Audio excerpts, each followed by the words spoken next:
తప్పులు జరుగుతున్నాయిగా వీళ్ళ టైంలోనైనా సరే. అదే సందర్భంలో ఎలక్షన్ అయిపోయాక తెలుగుదేశం సక్సెస్ అయిన ప్రాంతాల్లో వాళ్ళు ఏం లాక్కోలేదు వైసీపీ వాళ్ళు. ఫర్ ఎగ్జాంపుల్ జేసీ ప్రభాకర్ రెడ్డి దగ్గర ఎక్కడ ఒక్క సీట్ తేడా, 10 మందిని తెచ్చుకోలేరా? కానీ వదిలేశారుగా. కొండపల్లి అట్లాగే నెట్ ఇద్దరికి సమానం, 4 తెచ్చుకోలేరా? అధికారంలో ఉండి తెచ్చుకోలేరా? మరి వదిలేశారే.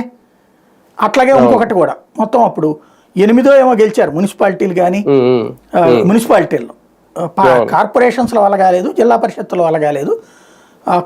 మున్సిపాలిటీలో మాత్రం ఫస్ట్ ట్రిప్ 3, రెండో ట్రిప్ 2, మొత్తం 5 గెలిచారు. ఫస్ట్ ట్రిప్ 2, రెండోసారి 3, 5 గెలిచారు.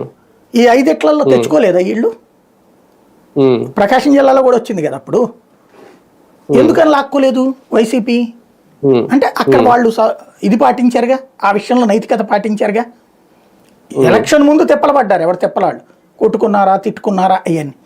కానీ ఎలక్షన్ అయిపోయాక మాత్రం గెలిచినోడిని లాక్కోవడం అనే కాన్సెప్ట్ చేయలే. ఆ విషయంలో నైతికత పాటించాడు జగన్మోహన్ రెడ్డి. ఈవెన్ ఎంపీలను ఎవరన్నా లాక్కొచ్చాడా?